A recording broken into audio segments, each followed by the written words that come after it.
Muy bien. Encuentra una postura cómoda, firme. Puede ser en una silla, con la espalda no tocando el espaldar. Puede ser en el suelo, con piernas cruzadas.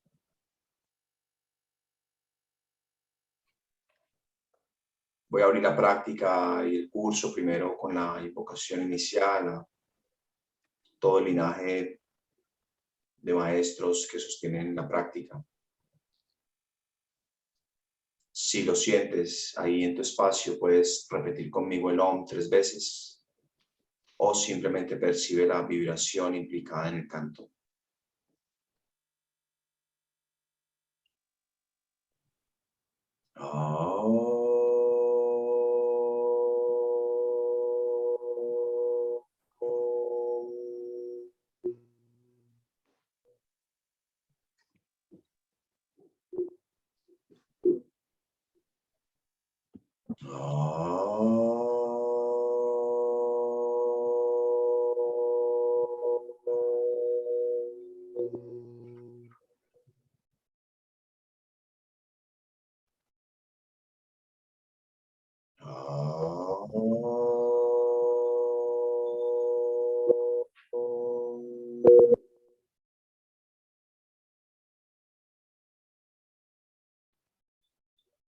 Gajananam Bhuttaganadi Savitam Kapitajambu Palasaravakshitam Uma Sotam Shokavinashakaranam Namami Vikneshvara Padapam Kajam Shadananam Kumkuma Raktavarnam Mahamatim Divyamajura Pahanam Rudrasya Sunam Surasainyanatam Guham Sharaham Prapadyen Ya Kundendu Tusharahara Thavala Ya Subravastrapitam Ya Vina Paradandamandita Ya Shveta Patmasanam Ya Pramashuta Shankara Prabritivi De Bhaisada Pujitam Samam Patu Sarasvati Bhagavati Nishyasayapa Om Namah Shivaya Gurave Satchidananda Murtaye Nisprapanchaya Shantaya Sri Shivanandaya Te Namaham Sri Vishnu Devanandaya Te Namaham Om Sarva Mangala Mangalye Shive Sharvatra Sadike Sharanye Trayambake Gauri Narayani Namostute Narayani Namostute Om Sahana Bhavatu Sahanau Punaktu Saha Viryam Karabhahe Tejas Vina Padi Tamastu Ma Bhisham Tapai Om Shanti Shanti Shanti.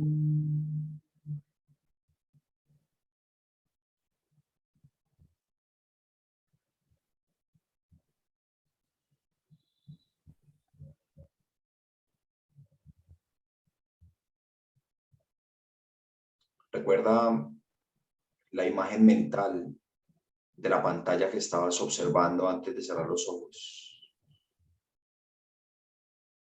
Y establece una posición sujeto-objeto frente a la memoria de esa pantalla.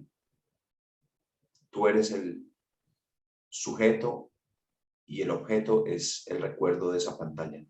Percibe esa relación sujeto-objeto.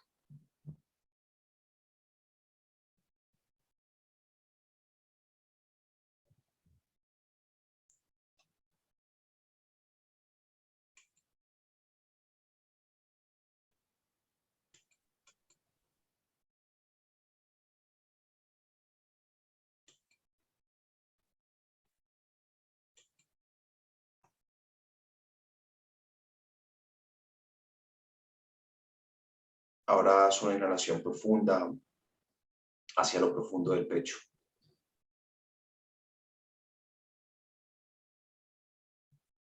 Sostiene respiración ahí. Concéntrate ahí en lo profundo del pecho. Y desde ahí haz una exhalación larga con un sonido de S.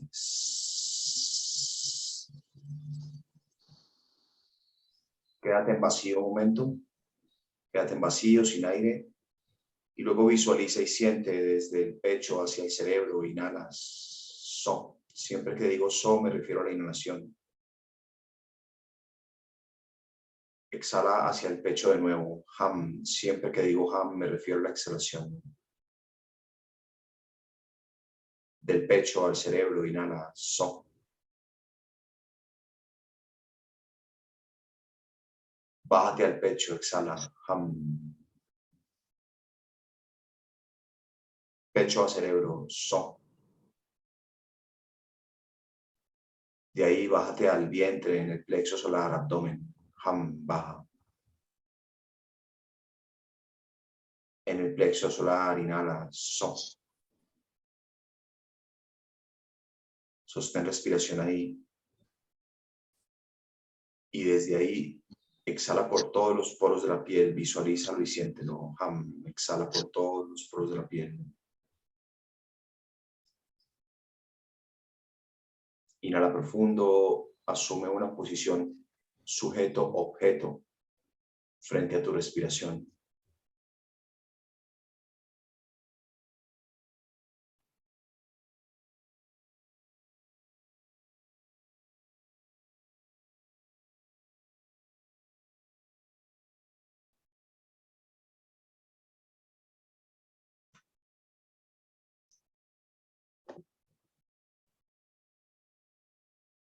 Inhálate ahí en el plexo solar.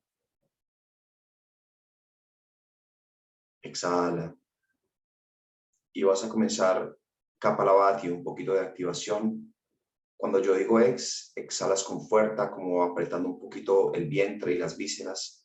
Y cuando digo in, relajas el vientre para que el aire entre suavemente. Inhalas profundo.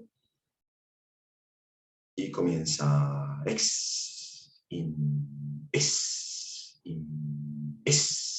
in,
Inhálate arriba los brazos. Estira arriba los brazos. Abre la caja torácica. Y exhalando, aprieta los puños. Lleva los codos a las costillas y exhala hacia arriba por la boca. Desbloquea el tronco. De nuevo, arriba los brazos. Inhalas. Desbloquea, exhala. Lleva las manos a los muslos. Y prepara una retención de aire. Inhalas profundo. Sostiene la respiración, relaja los hombros, relaja el cuello, relaja el rostro. Sostén la respiración un momento.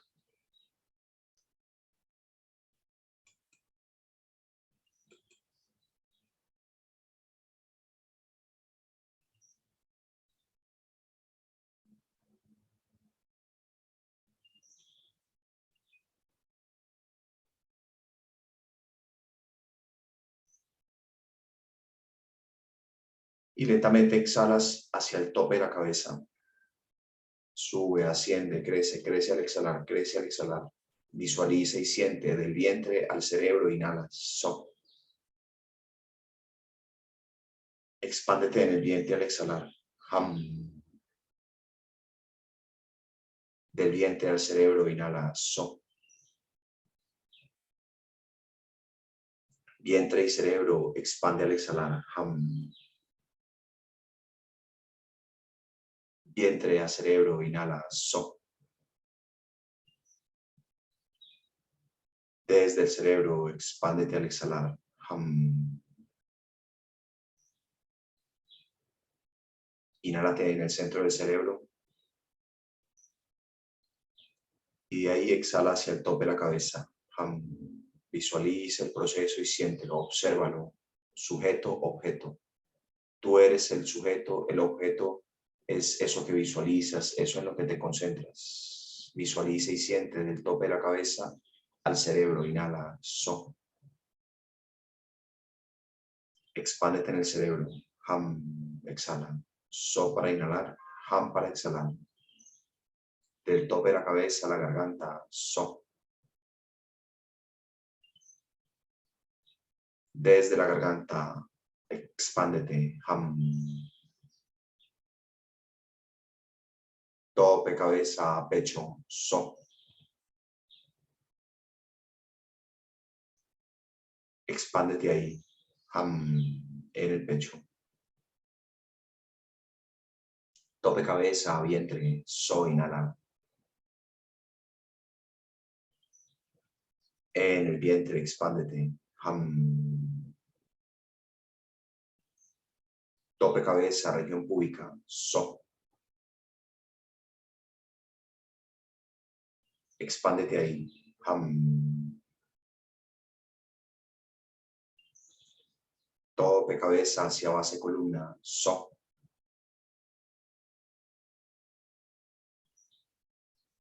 En la base de la columna, expándete. Ham. Inhala hacia la misma base de columna. Inhala. So. Y desde ahí taladra con un haz de luz hacia el centro de la tierra. Ham. Inhala en el centro de la tierra. Percibe su cualidad pura y magnética. Y exhalando, asiéntate ahí en esa cualidad.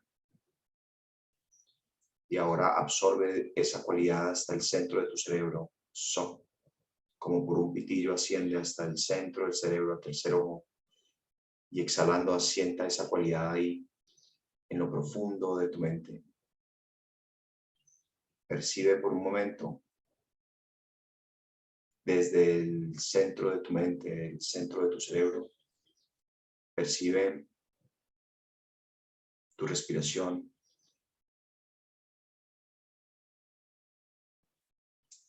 Percibe tus pensamientos. Si viene un pensamiento, no lo catalogues, obsérvalo con esa relación sujeto-objeto. Tú eres el sujeto y el objeto es eso que observas.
Y lentamente llévate las palmas de las manos juntas frente al pecho. Regálale una pequeña venia a ese espacio interno que abriste. Y lentamente puedes ir abriendo los ojos.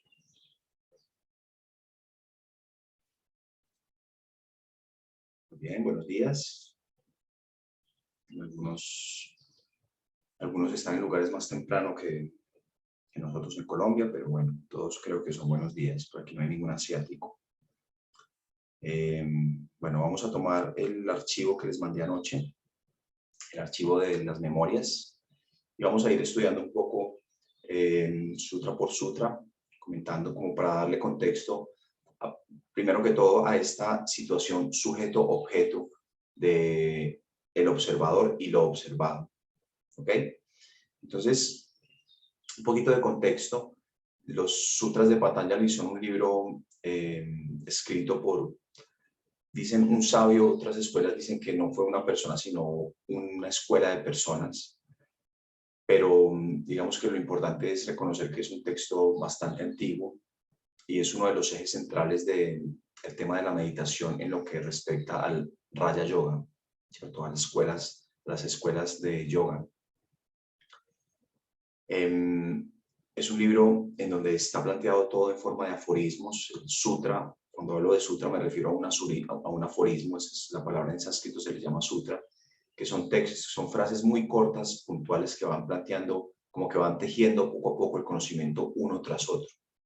Esa es como la forma como Patanjali escribió hace mucho tiempo este libro que plantea todo el aspecto de qué es la mente, qué es la meditación, cómo se medita, qué tipos de pensamiento hay, etcétera, etcétera. El libro tiene 4 capítulos. En este curso vamos a estudiar solo los 2 primeros, que son el aspecto de la claridad, el Samadhipada, que es el primero, y el aspecto de la práctica, el Sadhanapada, que es el segundo capítulo. ¿Ok?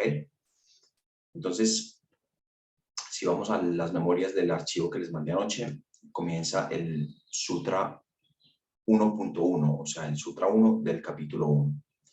Comienza. Ahora la exposición del yoga comienza, ¿cierto? Patanjali empieza diciendo, listo, ahora, como quien dice, ya probaste todo, ya probaste un montón de cosas, ahora te voy a explicar lo que es el yoga. Cuando aquí hablamos de yoga, no hablamos de las posturas, ¿no? ¿Cierto? No nos estamos refiriendo a lo que conocemos en Occidente como yoga, este trabajo de hacer ciertas posturas físicas con el cuerpo y sostenerse ahí, o digamos el aspecto fitness que se ha creado alrededor del yoga, sino que se refiere como al yoga como un estado interno, ¿cierto? Un estado interno que es claro. Entonces, ¿por qué, digamos, comienza Patanjali de esta forma? Porque se plantea como que ya has hecho un montón de cosas en tu vida y ya estás listo para reconocer el problema que afronta el ser humano, para reconocer el problema, la enfermedad, la causa de esa enfermedad interna, el estado sano frente a esa enfermedad y la medicina. Entonces, de entrada, digamos, empieza a plantear qué es el yoga, porque es importante reconocer cuál es la meta del practicante. Al reconocer cuál es la meta del practicante, voy a tener un proceso claro de hacia dónde voy, ¿cierto? Entonces, se plantea que la enfermedad, digamos, del ser humano es la obsesión mental que tenemos con algo, la incapacidad de separarnos de lo que mentalmente se aparece en nuestro interior. Esa es como la enfermedad, ¿cierto? La causa de esa enfermedad es algo que se llama ahimsa, es la ignorancia de desde dónde me estoy enfocando. Eso lo vamos a ir profundizando poco a poco, pero es como para dar contexto, ¿cierto? Esa es la causa de esa enfermedad interna, que es el samskara, la obsesión mental. La obsesión mental es la enfermedad. La causa de esa enfermedad es la ignorancia de desde dónde me estoy arraigando internamente, ¿cierto? El estado, digamos, sano frente a esa enfermedad se le conoce como samadhi, la visión clara. Y el medio para lograr ese estado sano se conoce como la correcta concentración. ¿Ok? O en el contexto de nuestro curso, yoga, ¿cierto? La correcta concentración es yoga. La correcta concentración lleva a la meta de la visión clara. ¿Ok? Luego, en el Sutra 1.2, es un sutra muy importante dentro de toda la tradición, dice Yoga Chitta Vritti Nirodha, dice en sánscrito. Eso traduce la restricción de las modificaciones del material mental, es yoga. Aquí se hace una traducción en donde dice las restricciones de las modificaciones del material mental, pero hay otros, digamos, otros autores que hacen una diferenciación y lo traducen como las restricciones de las modificaciones del material de la conciencia, no del material mental, sino del material de la conciencia, ¿cierto? Y es importante como darle un poco más de claridad a eso. Entonces, ahí lo tienen en la memoria. El yoga se refiere a un estado interno de claridad, en el que las vibraciones mentales no están marcadas por la emoción de la confusión o el deseo. Ahora, ¿a qué nos referimos con desmenuzando un poco como todo el sutra, ¿cierto? Yoga, Chitta, Vritti, Nirodha. Entonces, yoga es ese estado interno. ¿Qué es Chitta? Chitta es lo que se ha traducido como la mente. Y ahí es donde hago la diferenciación mente o conciencia. Porque de entrada es importante como tener una clara diferencia entre lo que es la mente y lo que es la conciencia. Por lo menos en el contexto del Raya Yoga, que es a lo que nos referimos acá. Entonces, cuando yo les guiaba la práctica en un principio y yo les decía que fueran a la respiración o que fueran a observar sus pensamientos o que visualizaran un flujo energético desde el vientre hacia el cerebro, de aquí o allá, les hago una pregunta para que simplemente la analicen ahí en su espacio. Cuando hacían ese proceso, ¿ustedes estaban visualizando, se estaban imaginando el proceso o lo estaban habitando? Piensen por un instante eso, o sea, cuando yo te digo, enfócate en el tercer ojo, enfócate en el plexo solar o observa tu respiración, ¿tú estabas imaginándote la respiración o la estabas habitando? ¿Cierto? Es importante diferenciar eso porque la mente es un montón de agregados de contenidos psicológicos, ¿cierto? En donde ahí está la imaginación, ahí está la memoria y hay un montón, digamos, de paquetes. Pero la conciencia, es muy sutil la diferencia. La conciencia es la que observa. La conciencia es el observador. Y el observador, la conciencia, puede observar, puede habitar la mente, puede habitar la memoria, las emociones, puede habitar el cuerpo, puede habitar la respiración, puede habitar los pensamientos, ¿cierto? La conciencia es ese aspecto en nosotros que percibe, que observa. Y nosotros, digamos que nos dirigimos desde la conciencia a percibir aquí o allá. Eso es la conciencia. Y la mente es algo que puede ser habitado por la conciencia. Es importante tener esa distinción de entrada. Entonces, digamos que hay un aspecto de la mente que es el intelecto, que es como la mente acertada, la mente que toma buenas decisiones. Hay otro aspecto de la mente que es más reactivo, que se conoce como el ahamkara o el ego. Vamos a entrar un poquito más en detalle con eso. Hay otro aspecto de la mente que es el manas, que es la mente que está en contacto con los sentidos, la mente que percibe, ¿cierto? Entonces la mente percibe. Hay un aspecto de la mente que es inteligente, que toma buenas decisiones. Hay otro aspecto de la mente que toma buenas decisiones con eso que percibió.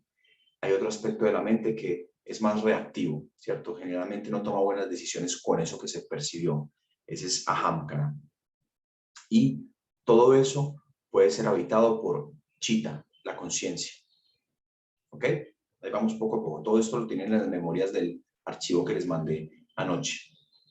Ahora, desmenuzando de nuevo el sutra. Yogas, chitta, ya vimos chitta es la conciencia. Luego dice vritti, vritti nirodha. Vritti son las fluctuaciones mentales, ¿cierto? Lo que nosotros conocemos como pensamiento es una fluctuación mental.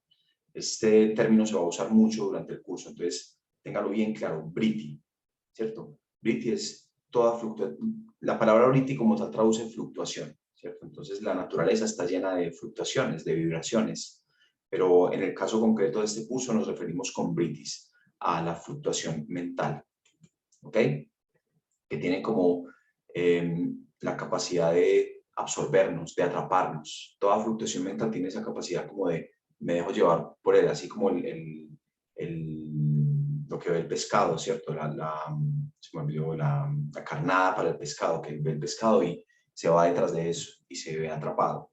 ¿Okay? Entonces los britis tienen como un poco esa cualidad y hay diferentes clases de britis. Eso lo vamos a ir viendo. Ahora, siguiendo desmenuzando el sutra. Yoga, ¿cierto? El estado interno de claridad. Chitta, conciencia. Vritti, la fluctuación mental. Nirodha. Nirodha se refiere cuando algo deja de suceder, cuando se tiene la cesación de algo. ¿Okay? Para llegar a una cualidad de vritis, y de aquí es de donde viene, digamos, el cliché de que para meditar hay que dejar la mente en blanco, digamos, de este sutra, porque se refiere a ese estado de cesación de las fluctuaciones de la conciencia. Yoga es el cese de las fluctuaciones de la conciencia.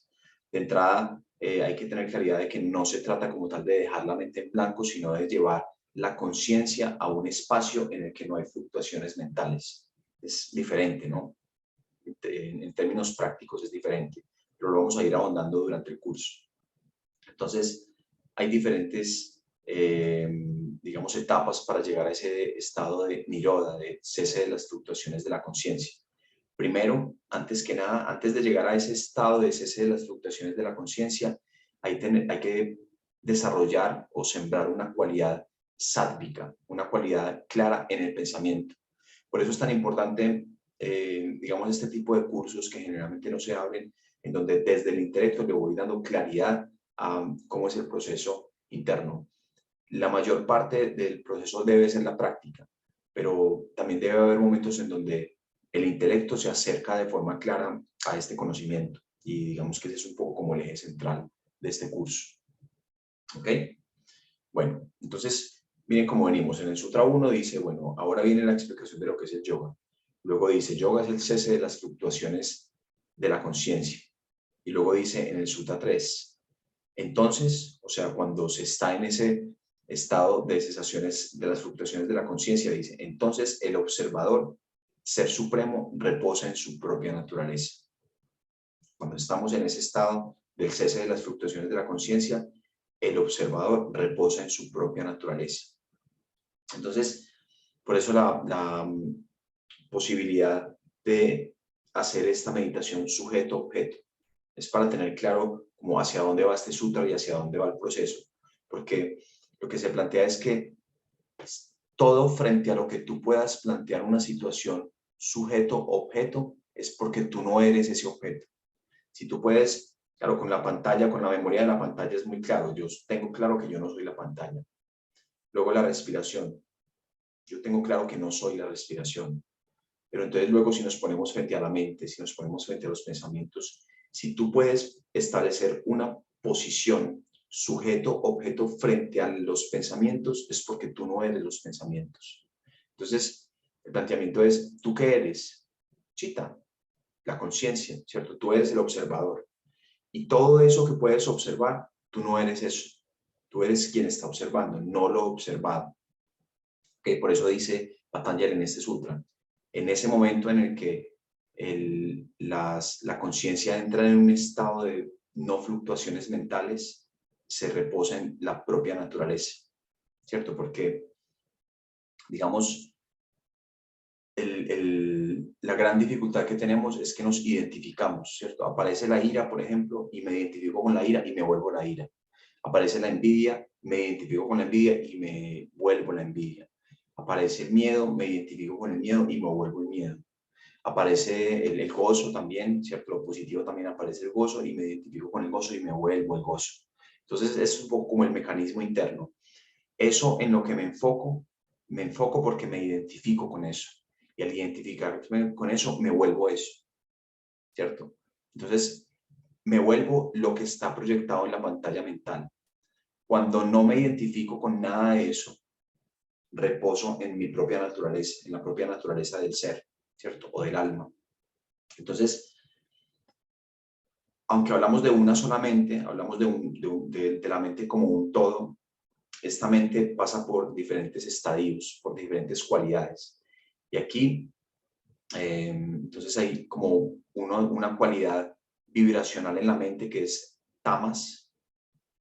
Las tres gunas son las tres cualidades en donde se asienta toda la naturaleza. Y esto aplica a lo físico, a lo energético, a lo mental. Pero yéndonos a lo mental, que es lo que nos corresponde, las tres gunas que corresponden a todos los niveles son tamas, que es el estado, digamos, oscuro, inercial, perezoso, letárgico. Eso es tamas. Y hay una cualidad mental tamásica que corresponde a la pereza, ¿cierto? Al letargo. Las cualidades de los pensamientos, cuando son así, son tamásicos. Ahora, hay otra cualidad que es rayas, que es el movimiento, la acción. Entonces ahí entra la cualidad mental del deseo, ¿cierto? Cuando quiero algo, voy en busca de eso. Esa es la cualidad mental rayásica. Y hay otra cualidad mental que es sátvica, clara, ¿cierto? Cuando hay paz mental, cuando hay tranquilidad, cuando puedo ser un observador sin identificarme, sino que puedo observar. Esa es la cualidad mental sátvica, ¿cierto? Entonces, esos son como los tres estadios antes de que uno pueda entrar en ese estado de cese de las fluctuaciones mentales. Antes de que uno pueda entrar en ese estado de cese de fluctuaciones mentales, se está como danzando entre esas tres cualidades. Tamásica, o sea, perezosa, letárgica; rayásica, movimiento; y sátvica, clara. ¿Ok? Luego sigue Patanjali diciendo: otras veces el yo parece que asume las formas de las modificaciones mentales. Lo que les estaba diciendo ahora. Aparece el miedo y me vuelvo el miedo. Aparece tal cosa en mi proyección, en mi pantalla mental, y me vuelvo eso. Porque nos identificamos. Si aparece algo, me identifico. Por eso en las meditaciones del budismo, por ejemplo, y en el budismo zen, está mucho esta técnica de observa los pensamientos, obsérvalos. Simplemente déjalo, míralo cómo surge y cómo desaparece. Cómo surge y cómo desaparece. Incluso hay meditaciones también con los ojos abiertos en donde se observa todo el panorama y no me enfoco en nada, no me identifico con nada, sino que simplemente observo el todo lo que está en el campo visual, para entrenar precisamente esa capacidad de mantener cierta perspectiva de distancia frente a lo que está apareciendo en mi campo visual o en mi campo mental. ¿Por qué? Porque existen esas dos posibilidades, la que se plantea en el sutra anterior, que el ser supremo reside en su propia naturaleza, o sea, cuando estoy en un estado de no fluctuación mental, esa es una posibilidad, o la otra posibilidad, que es que el yo asume las formas de las modificaciones mentales. ¿Ok? Esas son como las dos posibilidades internas que tenemos. O me identifico o no me identifico. O estoy en mi naturaleza más sutil, o estoy creyéndome ser lo que aparece en mi mente. Esas son las dos posibilidades. Entonces, hay una analogía muy interesante de un escritor que hizo como todo un estudio alrededor de esto desde la tradición del cristianismo ortodoxo, que estaba hablando con un monje, estaban hablando precisamente de los pensamientos, en otros términos, en otra simbología, en otra mitología, pero en cierta forma le pregunta lo mismo: ¿por qué tenemos esta tendencia mental a salirnos de nuestro centro y tenemos pensamientos que nos sacan de nuestro centro y nos llevan hacia unas imaginaciones y unos dramas propios? Entonces, en ese momento está pasando un avión y ellos están en un carro y el monje le dice: para un momento el carro. Y se bajan y le dice: si ves ese avión que está pasando, ¿por qué crees que no aterriza aquí donde nosotros estamos? Y él lo mira y le dice: bueno, porque no tiene pista de aterrizaje. Y el monje le dice: precisamente, si tú no le das pista de aterrizaje a esos pensamientos, ellos no aterrizan en ti. Simplemente obsérvalos pasar como estás observando pasar ese avión en este momento. Cuando me identifico, cuando aparece una fluctuación mental, un briti, cuando aparece una fluctuación mental y me identifico, ya le di pista de aterrizaje. Y ese, digamos, aterriza ese pensamiento y genera otro pensamiento después relacionado, y así se genera todo un diálogo interno. Entonces, la práctica de observar cómo el pensamiento surge y muere es como el asiento que va a ir entrenando esa cualidad de perspectiva. Y esa cualidad de perspectiva es importante para realmente como asentarse en una práctica meditativa. Esto va a ir quedando más claro a lo largo del curso. Luego dice en el Sutra 5, hay 5 clases de modificaciones mentales, las cuales son dolorosas o sin dolor, ¿cierto? Entonces, antes de llegar a que podamos tener un estado de no fluctuación mental, hay que tener una comprensión clara de cómo funciona esto, ¿cierto? Cómo funcionan las fluctuaciones mentales y qué son. Entonces, primero hay que tener como herramientas para vencer esta confusión interna que tenemos frente a lo que es la mente y los pensamientos. Entonces, los britis, aquí se refiere a britis, hay 5 modificaciones mentales, ¿cierto? Hay dolorosos y hay no dolorosos. Hay modificaciones mentales que nos generan sufrimiento y hay modificaciones mentales que no nos generan sufrimiento. Las modificaciones que nos generan sufrimiento están basadas energéticamente en la cualidad de la guna tamas y rayas, que lo vimos ahorita, o sea, en la pereza y en el deseo. Esas son las cualidades de vibraciones mentales que generan sufrimiento.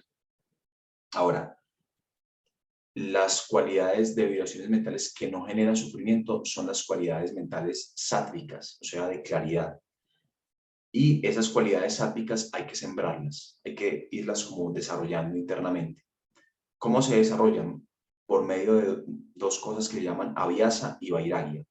Práctica constante y desapego. Eso déjenlo, esos términos abhyasa y vairagya, déjenlos por ahí con asterisco, que más adelante en el Sutra 12 se empiezan a aclarar mejor, ¿cierto? Porque ya empieza a hablar concretamente de eso. Pero es como tener claridad de eso, como hay diferentes clases de fluctuación mental, unas dolorosas y unas no dolorosas. Las dolorosas, las que generan sufrimiento, están basadas en tamas y rayas, o sea, en la pereza y en el deseo. Las otras, las sádvicas, son las que no generan sufrimiento y son las que hay que desarrollar antes de entrar en un estado de cese de fluctuaciones mentales. Para llegar a ese estado de cese de fluctuaciones mentales, primero hay que pasar por una etapa en la que siembro, cosecho internamente fluctuaciones mentales claras, sádvicas. Y esas fluctuaciones mentales claras, sádvicas, se desarrollan o se siembran internamente por medio de abhyasa y vairagya. Abhyasa y vairagya lo vamos a aclarar ahorita, pero tener como clara esa relación. ¿Ok? Bueno. Ahora, en cuanto a los britis, ahí en la página 3 de las memorias, hay un término también que es importante tener claro. Entonces hablamos de briti como fluctuación mental. En el principio de la página 3 tienen una gráfica que es así como un electrocardiograma, ¿cierto? Que ese es como un poco como nuestra cualidad mental, un montón de pensamientos fluctuando al mismo tiempo, ¿cierto? Pero entonces cojamos un pensamiento y lo ponemos ahí al lado de la derecha, que es donde tienen en la gráfica, un pensamiento y le hacemos un zoom. Entonces es como si fuera una onda así senoidal, no sé si recuerdan trigonometría en el colegio, pero bueno, no me quiero poner muy técnico, ¿cierto? Hay una onda. Entonces, de ese pensamiento, lo que nosotros vemos cuando cerramos los ojos y lo que percibimos como pensamiento, esa es la punta del iceberg. Ese pensamiento tiene otros componentes más profundos en el inconsciente y en el subconsciente, otros pensamientos, otros componentes energéticos más profundos que nosotros no percibimos, no tenemos como acceso a eso. Pero la práctica de la meditación, la práctica de yoga va permitiendo el acceso a esos niveles, pero digamos que en un nivel así en el que estamos todos aquí, no tenemos acceso a eso, solamente tenemos acceso al nivel del pensamiento cuando ya surge la punta del iceberg en el consciente, que ahí se conoce como kama. Ahí lo tienen en la gráfica, kama con K. ¿Ok? Entonces, ese pensamiento en el grado inconsciente se conoce como vasana. Vasana es como ese impulso. Vasana es como la inercia del pensamiento, cuando de pronto ya metimos el madrazo y nos dimos cuenta que la embarramos y dijimos un montón de cosas que no correspondían. Vasana es ese impulso con el que eso vino, ¿cierto? Digamos que kama viene a ser el madrazo ya como tal. O sea, para los que no están en Colombia, el madrazo es como una mala palabra, ¿cierto? Cuando peleamos con alguien y le decimos algo que pucha, la embarré. Después uno piensa, la embarré. Entonces, el kama, ¿cierto? El pensamiento ya en su forma es kama, cuando ya lo dije. pero el impulso que trae es el vasana. Y más profundo en el subconsciente se conoce como samskara, que este término también es muy importante que lo tengan claro. El samskara, pues vamos a ir, es importante ir teniendo como claros estos términos en sánscrito. Vritti es la fluctuación mental, ¿cierto? La fluctuación mental, el vritti, tiene estas tres etapas: kama en el consciente, vasana en el inconsciente y samskara en el subconsciente. Pero entonces, ¿qué es un samskara? Un samskara es el pensamiento o la acción en su estado de semilla, en su estado más profundo en el subconsciente. Nosotros estamos constantemente percibiendo, desde los sentidos percibimos, y todo lo que percibimos queda almacenado como semilla en el subconsciente, que va a surgir en forma de vasana y en forma de kama, o sea, va a surgir en forma de pensamiento o acción en el momento en que las condiciones externas sean las ideales para que eso surja. Por ejemplo, no sé, un niño, ¿cierto? Tiene una mala experiencia con un perro. Siempre pongo el mismo ejemplo, creo que es muy identificable para todos. Un niño tiene una mala experiencia con un perro. Entonces, esa experiencia le queda ahí, queda como un samskara, queda almacenada en su subconsciente, esa experiencia con ese perro, queda almacenada en forma de semilla. Pasan los años y este niño ya creció, ya es un adolescente, un adulto, y va caminando por la calle y se le aparece un perro. Entonces, en ese momento las condiciones, aparece el perro y en ese momento se dan las condiciones para que ese samskara que está en su subconsciente surja en forma de pensamiento y luego acción. ¿Cuál va a ser la acción? No sé, puede que acaricie al perro, puede que salga corriendo, puede que cruce la calle al otro lado para no cruzarse el perro, ¿cierto? El hecho es que esa acción es resultado de un pensamiento y ese pensamiento es resultado de un samskara que es esa experiencia pasada sembrada en el subconsciente en forma de semilla, ¿cierto? Y en el momento en que el perro se apareció de nuevo, esa semilla surgió, floreció, ¿cierto? Entonces, los samskaras son todas las experiencias que hemos tenido que están ahí sembradas en el subconsciente. Y la sumatoria de todos los samskaras, esto es muy importante, la sumatoria de todos los samskaras es lo que en el cuadrito de la página 1, donde estaba el cuadrito de Yoga Chitta Vritti Nirodha, que hay un círculo, hay un aspecto que se llama Ahamkara. Está el círculo, que es Chitta, Manas, la mente superior, Udi, y la mente inferior, la mente reactiva, Ahamkara.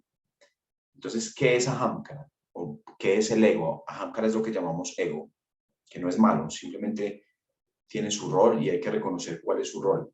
Entonces, Ahamkara es la sumatoria de todos los samskaras. Todas las experiencias que hemos tenido quedan alojadas en forma de semilla en el subconsciente y toda la sumatoria de todas esas semillas que están en el subconsciente son Ahamkara, el ego. ¿Ok? ¿Estamos claros? Ya estamos tejiendo un montón de cosas, un montón de conceptos y en algún momento se vuelve muy complejo, levanten la manito y preguntan. O si tienen una duda, pues guárdenla ahí, anótenla ahí y al final de la clase vamos aclarando lo que vaya quedando, ¿cierto? Entonces, es importante que les quede claro esto. Vritti es la fluctuación mental. La fluctuación mental tiene estos tres niveles. Kama, que es el pensamiento ya concreto cuando lo veo. Vasana, que es el pensamiento cuando viene con un impulso a surgir. Y samskara, que es el pensamiento en su estado, digamos, potencial de semilla, que está ahí, que surge cuando las condiciones externas se dan. Y la sumatoria de todos los samskaras, o sea, la sumatoria de todas esas semillas es ahamkara, el ego. ¿Ok? Bueno, ahí vamos.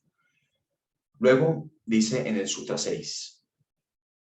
Primero viene el Sutra 5 diciendo que hay 5 clases de modificaciones mentales, unas dolorosas y otras no dolorosas. Luego en el Sutra 6 dice cuáles son. Dice, ellas son el conocimiento correcto, el conocimiento erróneo, el engaño verbal, el sueño y la memoria.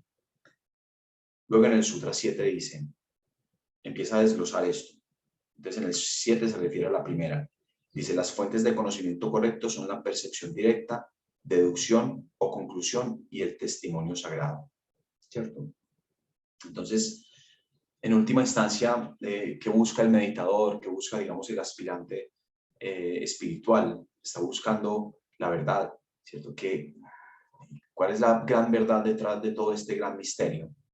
El gran misterio que llamaríamos Dios, ¿cierto? No el Dios, digamos, de un personaje por allá, sino todo el gran misterio que permea la vida, la existencia, el cosmos, que es tan vasto. Entonces, hay una gran verdad detrás de todo esto, detrás de toda esta película que vivimos. Y esa gran verdad es algo con lo que hay que resonar. Hay que sembrar una relación con la verdad. Y eso es lo que busca, digamos, el aspirante a meditación o el aspirante espiritual. Entonces, aquí dice Patanjali, bueno, un tipo de fluctuación mental es el conocimiento correcto. Y el conocimiento correcto tiene como estas tres posibilidades de acceder, que son la percepción directa a nivel sensorial, ¿cierto?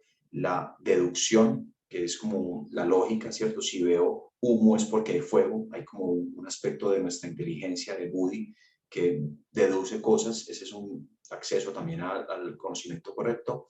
Y otra que es el reconocimiento de un sabio que tiene acceso directo a ese gran misterio y te da su versión de lo que eso es. ¿Ok? Luego dice en el Sutra 8, la idea falsa, el siguiente tipo de modificación mental, ocurre cuando el conocimiento de algo no está basado en su forma verdadera, ¿cierto? Esto también, este tipo de conocimiento incorrecto también puede estar basado en experiencia directa, pero digamos la identificación mental que tenemos con lo que percibimos no corresponde con la realidad de lo que es, ¿cierto? Este tipo de fluctuación mental, la idea falsa, ocurre cuando tenemos percepciones erróneas, análisis incorrecto o una distorsión frente a lo que percibimos. Por ejemplo, cuando concluimos que alguien está diciendo algo y es en contra de nosotros cuando no tiene nada que ver, ¿cierto? Cuando nos tomamos las cosas personal desde alguien sin que realmente estén en contra de nosotros. Entonces, todo este tipo de situaciones que nos confunden son el conocimiento errado, que es otro tipo de modificación mental. Ahora, otro tipo de modificación mental es la imaginación. Y dice en el Sutra punto 9, una imagen que se produce solo con oír palabras sin ninguna realidad es ilusión verbal, ¿cierto? Entonces, por ejemplo, el concepto de Dios, ¿qué es Dios? ¿Qué es ese gran misterio? Como que es una cosa tan abstracta que tenemos que darle alguna forma interna para relacionarnos con ello, quienes creen, ¿no? Hay otras personas que deciden no creerlo porque realmente pues, es un misterio, ¿no? Como que por donde nos lo expliquen no tiene sentido. Entonces, hay un tipo de fluctuación mental que también es como esa ilusión interna frente a lo abstracto que nosotros atamos conceptualmente de alguna forma y tiene que ver mucho con la imaginación, ¿cierto? Digamos que la imaginación como tal no es mala, es un tipo de fluctuación mental que nos ayuda a relacionarnos con las cosas abstractas, no es mala per se, pero el problema es que no tiene límites, ¿cierto? Nuestra imaginación nos puede meter por también unos laberintos que no sabemos si vamos a salir de ellos con un concepto acertado. Entonces, la imaginación hay que entenderla bien como una fluctuación mental que tiene un potencial, pero que hay que saberlo poner en su lugar, ¿cierto? Ahí en el libro, como tal, en el libro que tienen en el PDF de los sutras, tienen un poco más de explicación frente a eso y aquí en las memorias también, ¿ok?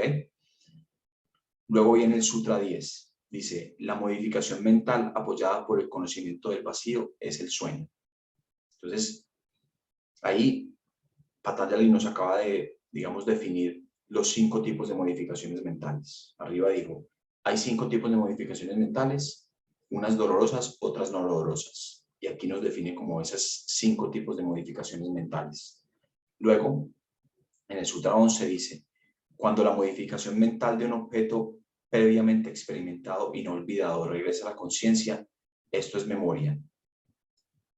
Sutra 12. Estas modificaciones mentales son restringidas con práctica y desapego, ¿cierto? Entonces aquí empieza a desmenuzar lo que arriba les dije como Abhyasa y Vairagya. Recuerden que arriba dijimos las modificaciones mentales pueden ser dolorosas o no dolorosas.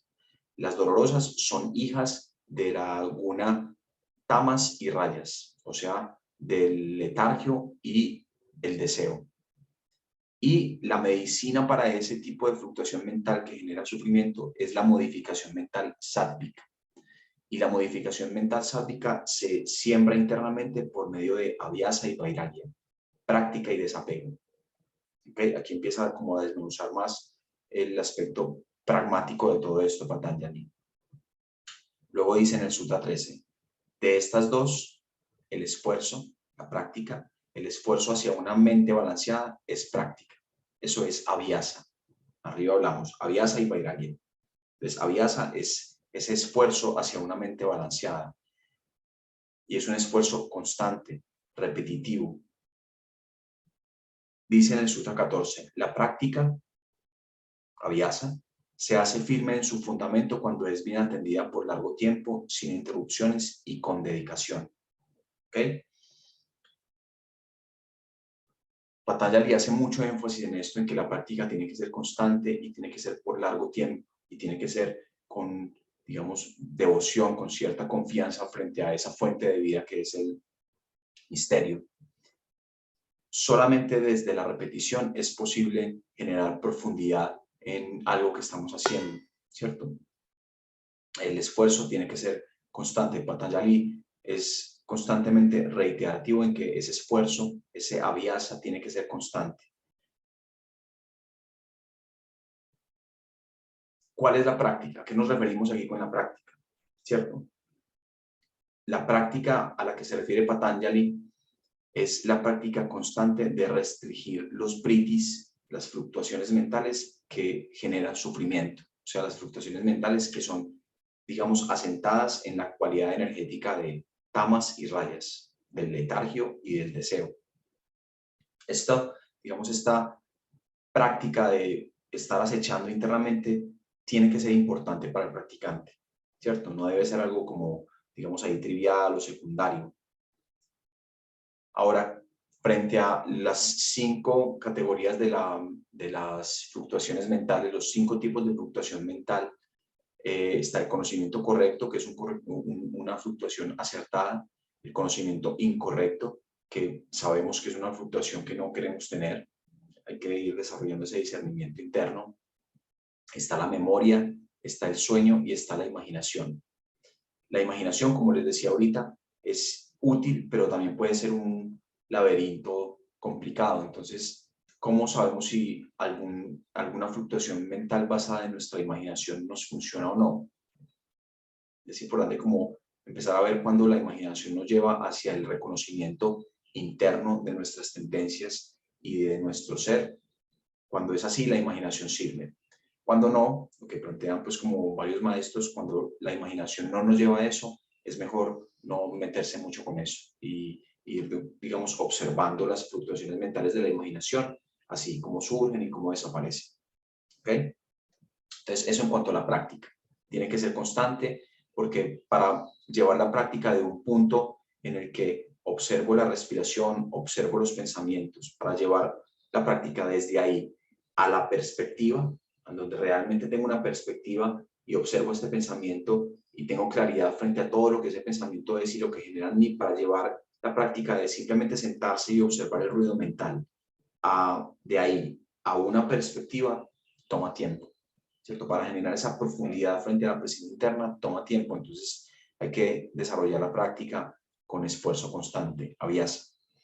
Y la otra variable es el desapego, que ahí ya se empieza como a desglosar en el Sutra 15. Dice, la conciencia de autodominio del que está libre de deseos por objetos vistos u oídos es desapego, ¿cierto? Y aquí en el desapego es algo bastante importante y es algo a lo que se le ha dado mucha madera en la enseñanza espiritual en New Age, y en cierta forma ha sido un poco malentendido porque el desapego, la palabra desapego sienta muy bien al practicante que quiere dejar todo tirado, ¿cierto? Entonces me voy a la cueva o me voy al campo porque quiero dejar todo tirado, porque quiero ser espiritual y quiero ser meditador, entonces dejo todo pegado, todo tirado, perdón.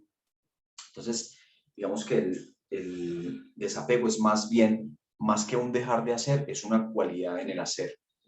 Recuerden que hablamos de los samskaras, que es la sumatoria, los samskaras que son las fluctuaciones mentales en su estado de semilla, ¿cierto? Y que toda esa sumatoria de todos esos samskaras, de todas esas semillas en el subconsciente, son el ego, ¿cierto? El ego es un personaje o un cúmulo de personajes internos que tenemos que es un fantasma, ¿cierto? Es un fantasma, no es real. Cuando decimos que es un fantasma, nos referimos a que no tiene una estructura cósmica definida. Es un cúmulo de personajes internos que no tiene una estructura cósmica como la tiene el alma o como la tiene el ser, ¿cierto? Existe dentro de nosotros, pero en realidad no existe a nivel cósmico. Es un cúmulo de identificaciones que no es que sea malo, simplemente le corresponden ciertos roles en la vida. Por ejemplo, el miedo. El miedo hace parte de nuestro ego, de nuestro ahamkara. Y gracias al ego, cuando voy a cruzar una calle, miro. Si no lo tuviera, iría por ahí, por la vida como, ¿cierto? Es peligroso no tener el miedo como cierta herramienta en la vida. Pero es diferente eso a que cuando yo tengo que cruzar la calle, cojo el miedo y lo utilizo para mirar. Es diferente eso. Una vez cruzo la calle, listo, ya lo dejo por allá guardadito. Es diferente eso a vivir constantemente con miedo, porque siento que algo me va a pasar, ¿cierto? Son dos distorsiones diferentes. En el primer caso, yo utilizo mi ego, utilizo mi fantasma interno como herramienta para cruzar la calle. En el segundo, el fantasma, ¿cierto? El miedo está en el centro. No está en una posición periférica, sino que está en el centro, y el centro no le corresponde. Al centro le corresponde el espíritu, el alma. El ego le corresponde la periferia de nuestro aparato psíquico. Y al espíritu le corresponde el centro. A la conciencia, que es la que observa, está en el centro y está observando. Y hay situaciones en la vida en las que tengo que utilizar cierta herramienta que tiene el ego, ¿cierto? Voy a utilizar esto, listo. Ya lo desarrollé en mi vida, ya pasé por ese proceso, listo, ahora pongo eso donde le corresponde, que es la periferia, como si fuera una cajita de herramientas. Entonces, el desapego se entiende como la capacidad de actuar en la vida en función de que el fantasma interno, el ego, no se sienta real. Porque como ese fantasma no es real, como solamente es un cúmulo de agregados psicológicos que tenemos, como no es real, le gusta estar creando situaciones externas en la vida que lo hagan sentirse real, ¿cierto? Conflictos, dramas, situaciones que hagan que ese fantasma se sienta muy real frente a la vida. Como no es real, como él sabe que no es real, entonces crea situaciones ficticias, imaginarias, que lo hacen sentirse real. Me tomo las cosas personal, alguien dijo por allá algo y escucho el rumor y pienso que es conmigo, entonces me armo todo un drama. Él tiene como esa dinámica. Entonces el desapego va en función de que todo lo que yo haga en mi vida es una forma, más que una forma de no hacer, es una forma de hacer. Actúo, hay que actuar, pero actúo en función de que el fantasma no se sienta real. Que eso es muy importante. Entonces es como poner las emociones en su lugar, ¿cierto? No quiere decir que no se pueda tener cierto ímpetu, cierto fuego frente a la vida, pero hay que tener claridad cuando algo está sucediendo o cuando estoy actuando, hay que tener claridad de desde dónde lo estoy haciendo. Entonces, recuerde que al principio decíamos que la enfermedad era el samsara, ¿cierto? La obsesión mental. Y que la causa de esa enfermedad era avidia, la ignorancia de desde dónde me estoy arraigando. Entonces, esa ignorancia es precisamente el desconocimiento de desde dónde estoy actuando en algo. ¿Estoy actuando desde mi centro, desde mi conciencia, o estoy actuando porque puse alguna de las máscaras que tengo en el ego, alguna de las máscaras que tengo en el ahamkara, o sea, alguno de los samskaras, de estos experiencias que he tenido que están en el profundo del subconsciente, que están ahí como semillas, dejé que algo de eso se pusiera en el centro y estoy actuando desde ahí, o estoy actuando realmente desde la conciencia. El desconocer eso, el desconocer desde dónde estoy actuando, eso es lo que se conoce como avidia, ignorancia. Y ese es la raíz de samsara, de la obsesión mental y del sufrimiento. ¿Ok? Entonces, ahí en las memorias tienen como bastante alrededor de este sutra, hay una parte en roja que hace referencia al Gita. El Bhagavad Gita es como otro libro clásico en donde se enseña todo esto y es una conversación entre la voluntad adentro de nosotros y la conciencia, ¿cierto? La conciencia más elevada dentro de nosotros. Entonces, ahí les puse que en el Gita, Krishna, que es la conciencia más elevada dentro de nosotros, le dice a Arjuna, que es la voluntad, digamos el guerrero dentro de nosotros, le dice, la atracción hacia la naturaleza es placentera y el rechazo hacia doloroso es natural para la mente. Entonces, ¿cuál es la diferencia entre una persona con vairagya, con desapego, y sin vairagya? La persona sin desapego está siendo alada constantemente hacia el apego y a la aversión, o sea, hacia esto me gusta, esto no me gusta, esto me gusta, esto no me gusta. Si su mente le dice que tiene que obtener algo, este se vuelve irresistible. En el Vedanta dicen, no corras detrás de la mente. Si tienes desapego, cuando el objeto viene, nos alejamos de la relación de apego o rechazo, incluso si estos pensamientos aparecen en la mente. Entonces, digamos que uno se enfrenta a esto y por eso el aspecto del desapego ha sido tan delicado dentro de las propuestas espirituales, porque uno lee esto y uno dice, bueno, pero ¿cómo puedo aspirar a cultivar mi espíritu y al mismo tiempo, en cierta forma, disfrutar la vida, ¿no? Como, pucha, o sea, si me dicen que tengo que ser desapegado de todo, qué aburrido la meditación, qué aburrido la espiritualidad, qué aburrido como toda esta posibilidad de desarrollo interno. Entonces uno se hace esa pregunta, ¿cómo equilibro las cosas? Entonces digamos que la recomendación es que uno debe tener claro dónde está uno, ¿cierto? Y debe tener claro qué le llama la atención frente a la vida y honrar eso, porque si uno no honra lo que le atrae de la vida, si no lo honra, solamente va a sembrar en sí britis, fluctuaciones mentales tamásicas y rayásicas, ¿cierto? No va a sembrar fluctuaciones mentales sádicas de claridad, sino que va a sembrar fluctuaciones mentales de letargio o de deseo. Como si tú tienes claro dónde estás en tu vida y bueno, voy detrás de esto, pero con toda la claridad de la conciencia que implica, voy detrás de esto y voy a desarrollarme detrás de eso, está bien, pero la recomendación es también sembrar internamente cierto deseo, cierta cualidad de conectarse más con la verdad, ¿cierto? Como de descubrir ese misterio. Entonces voy en el mundo, voy caminando en el mundo y todavía no me puedo desapegar de todo porque esto me gusta, este tipo de cosas en la vida me gustan, está bien, pero paralelamente a eso, lo que se recomienda es como sembrar internamente también otra sed, ¿cierto? Otro deseo de algo más sublime. Y así, poco a poco, las cosas se van equilibrando por sí solas en la medida en que se honre también la práctica. Entonces, ¿cómo siembro internamente ese deseo interno por algo más sublime? La práctica constante, ¿cierto? Por eso Patanjali lo plantea como dos alas, abhyasa y vairagya, ¿cierto? La práctica constante y el desapego. Tienes que estar trabajando con ambas variables constantemente. Tengo que seguir practicando y practicando el desarraigo, digamos, la identificación de mis tendencias mentales, tengo que seguir practicando eso y tengo que seguir practicando con claridad el desapego. ¿Okay? ¿Estamos claros? Es un montón de información, un montón de términos en sánscrito. Entonces, por favor, me paran si en algún momento se vuelve muy abstracto esto. Luego vamos al Sutra 16. Dice, cuando no hay sed por las gunas son esos componentes donde se sostiene la naturaleza.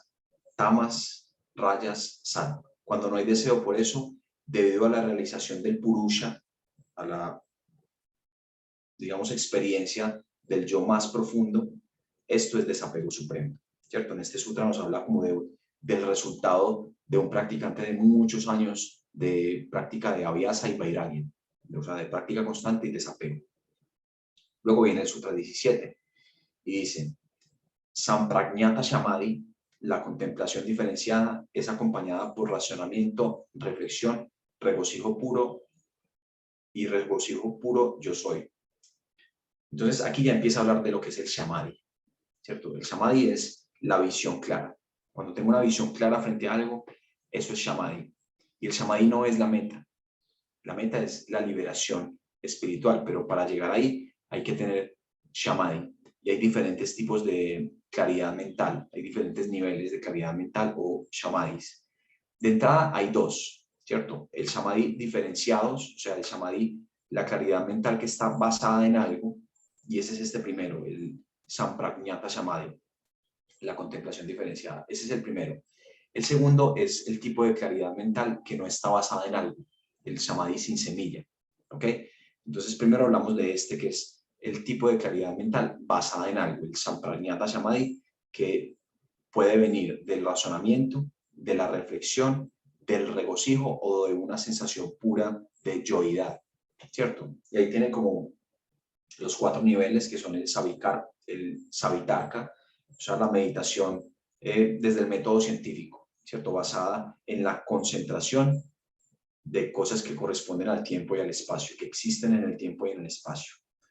Luego está nirvitarka, que es la meditación en elementos un poco más sutiles, que no están en el tiempo y el espacio. Entonces, Shamadhi es hijo de la meditación y es hijo de la concentración. Esto va a quedar más claro en el capítulo del Sadhanapada que veremos la otra semana. Pero entonces, el Shamadhi es un resultado de una correcta concentración. La visión clara es el resultado de una correcta concentración. Y esa correcta concentración puede venir de un método, digamos, de cuestionamiento, como se utiliza en el método científico, o de un método simplemente de absorción mental en algo sutil como la respiración, por ejemplo, o como asentarse en el tercer ojo, o como concentrarse en una luz o en un sonido, en un mantra, ¿cierto? Ese es el tipo de claridad mental que viene de enfocarse en algo que no corresponde a lo que está en el tiempo-espacio, que es nirvitarka.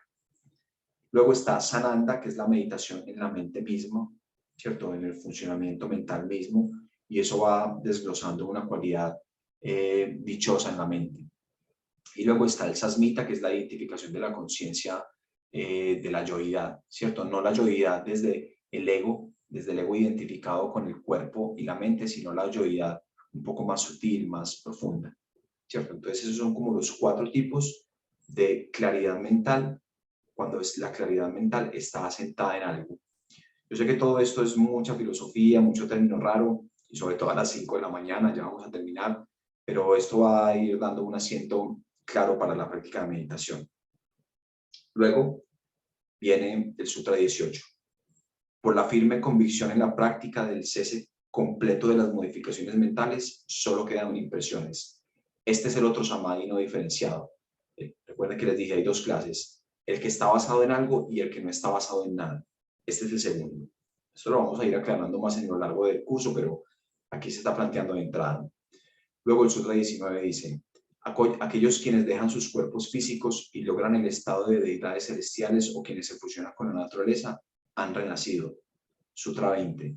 A los otros, este samadhi no diferenciado puede llegarles a través de la fe, la fortaleza, la memoria, contemplación o por discernimiento.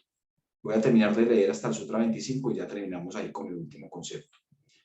Luego dice, al practicante entusiasta e intencionado, este samadhi al que se refiere arriba, le llega muy rápido. El tiempo necesario para tener éxito depende de si la práctica es leve, moderada o intensa, o por dedicación con total devoción a Dios.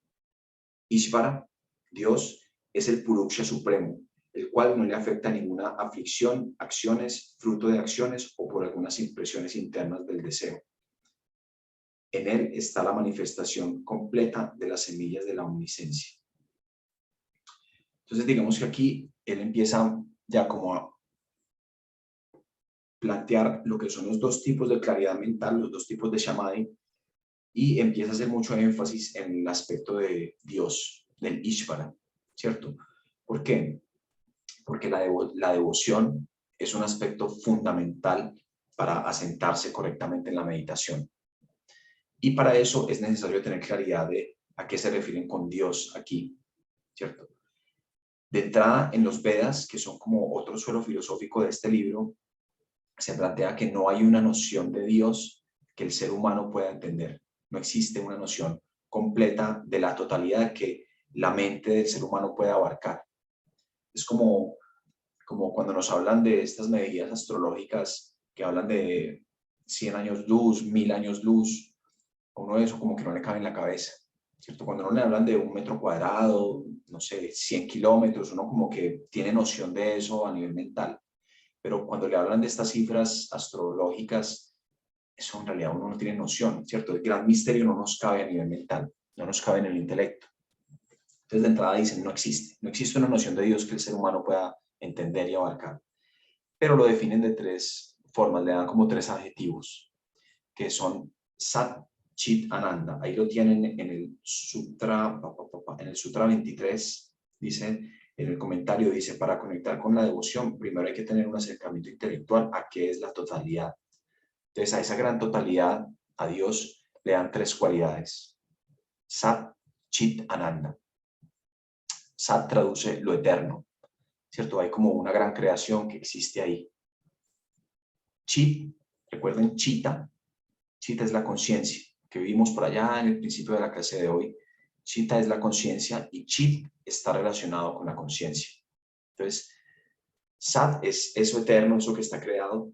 Chit es el aspecto mental, el aspecto de yoidad que existe dentro de todo lo creado.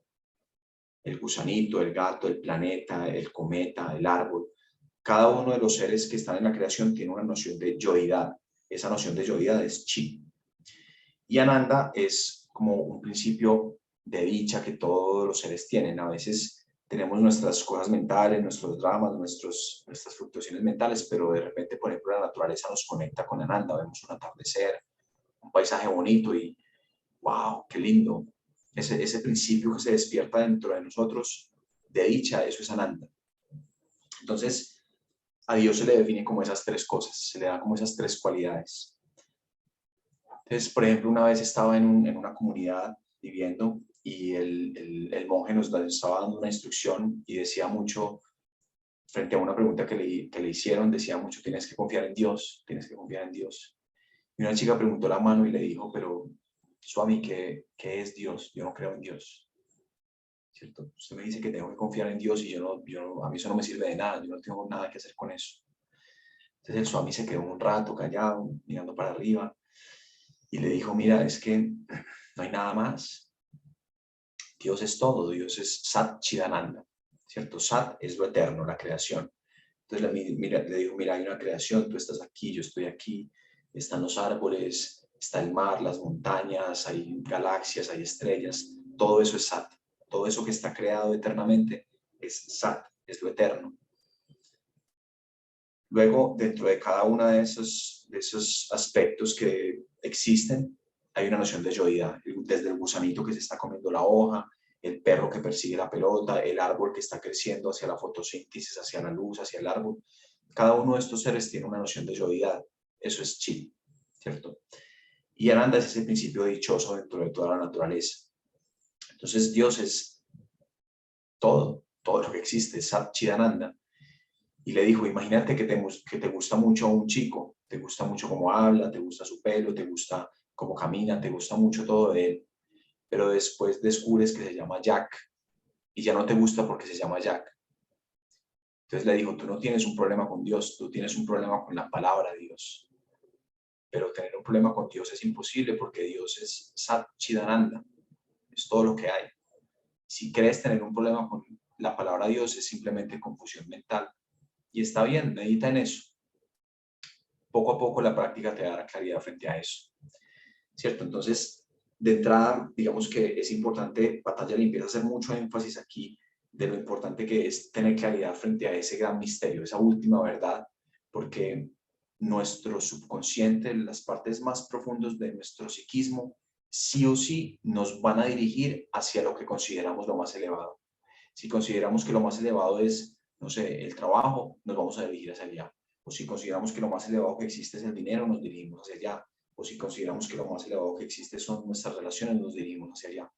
Si tenemos claridad que lo más elevado que hay es Dios, nos dirigimos hacia allá, ¿cierto? Y hacia allá va la práctica de la meditación, hacia allá va como todo esto que abordamos en este curso. Bueno, ahí terminaríamos la teoría en lo referente a hoy, a los 25 primeros sutras de Patanjali. No sé si alguien tiene alguna duda, sugerencia, comentarios, reclamos. Yo sé que es mucha información, mucho sánscrito, mucha filosofía rara, pero bueno, este tipo de cursos casi nunca se abre.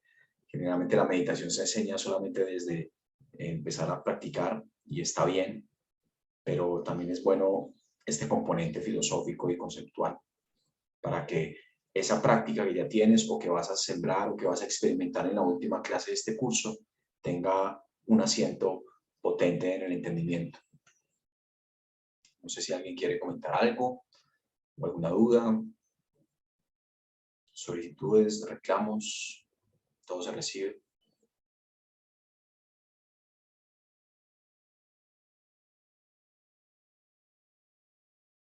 Sin pena o con pena también, todo vale.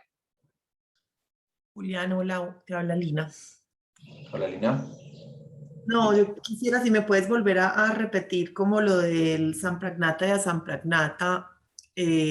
Yo sé que lo vamos a ver más profundo, pero como entender esa diferencia entre pues entre como que es basado en algo y no basado en nada. O sea, eso hace referencia como a la forma, a la práctica, a cómo se desarrolla la práctica.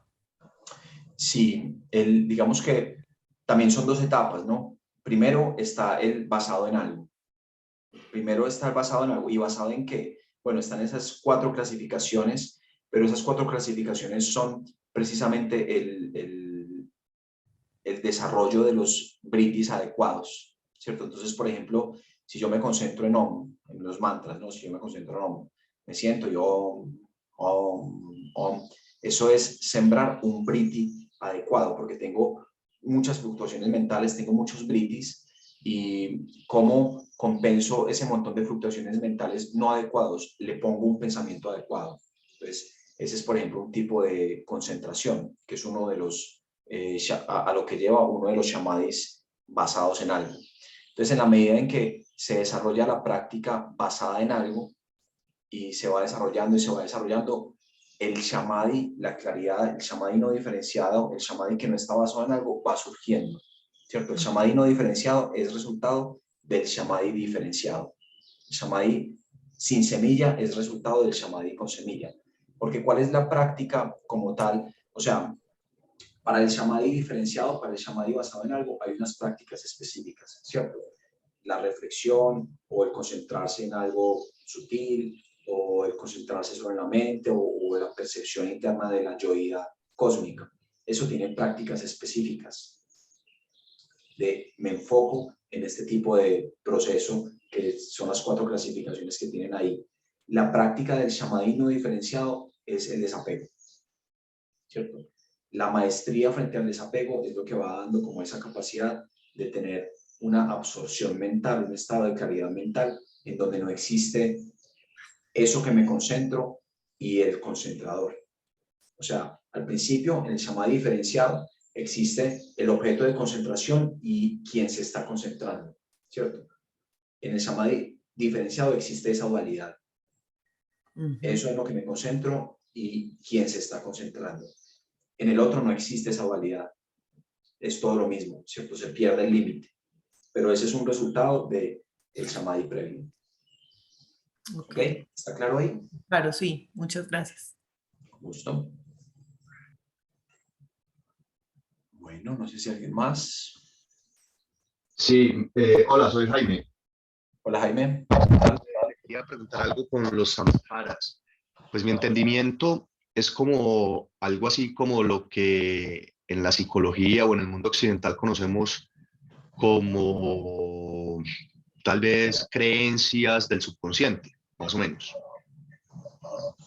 Pues así lo entendí, no sé si estoy equivocado, pero en la creencia occidental hay unas etapas claras de la vida en las cuales se graban, algunos dicen hasta los 7 años, algo así, desde el yoga, desde los Yoga Sutras.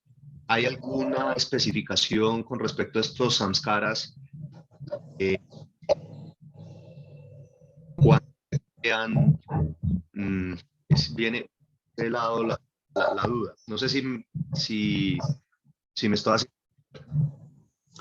Sí, Pues mira, digamos que en ese aspecto, en cuanto a las edades, en los Yoga Sutras no son muy específicos porque digamos que este libro es, mira que son frases muy cortas, ¡pah! Entonces es un libro extremadamente pragmático y cada uno de los otros tiene un montón de cosas que se tienen que desmenuzar. Aquí lo estamos mirando pues todavía muy por encimita, pero sí digamos que hay otros textos que acompañan estos sutras de Patanjali que sí plantean que en los primeros 7 años se da como ese gran subsuelo de todo lo que es el subconsciente, ¿cierto? Eso está planteado como, es como si se desarrollara la tierra en esos primeros 7 años, es como si se desarrollara el terreno en donde los samskaras se van a asentar. Entonces se desarrolla el terreno y se desarrollan las primeras tendencias de los samskaras. Pero digamos que todo, llevándolo pues también más a la vida práctica, todo lo que experimentamos durante toda la vida genera impresiones. Y toda impresión almacenada en el subconsciente es un samskara, ¿cierto? Claro, digamos que en los primeros 7 años de la vida lo que se plantea es que ese disco duro está virgen, ¿cierto? Entonces, lo que cala con más profundidad, pero durante toda la vida siguen cayendo cosas en ese gran terreno que es el subconsciente. ¿Ok? No sé si eso te aclara un poco la duda.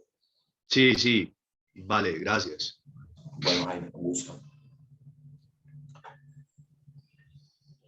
Bueno, entonces, si no hay más dudas, cerraríamos ahí por hoy. Nos seguiríamos viendo el jueves a la misma hora.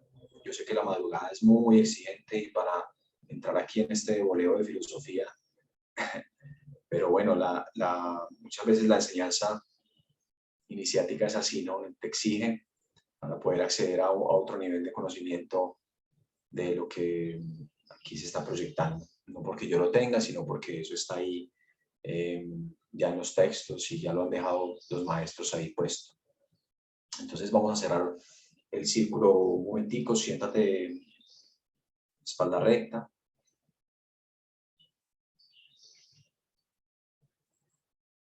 Y desarrolla de nuevo como esa perspectiva sujeto-objeto frente a la respiración. Obsérvala.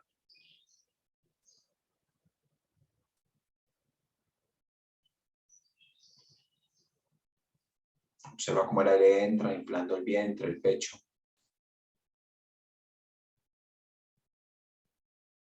Y observa cómo el aire sale, desinflando el vientre, el pecho.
Sahana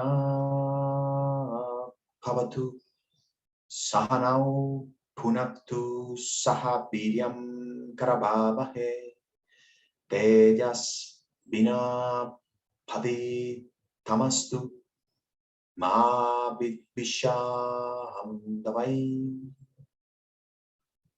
Om Shanti Shanti Shanti.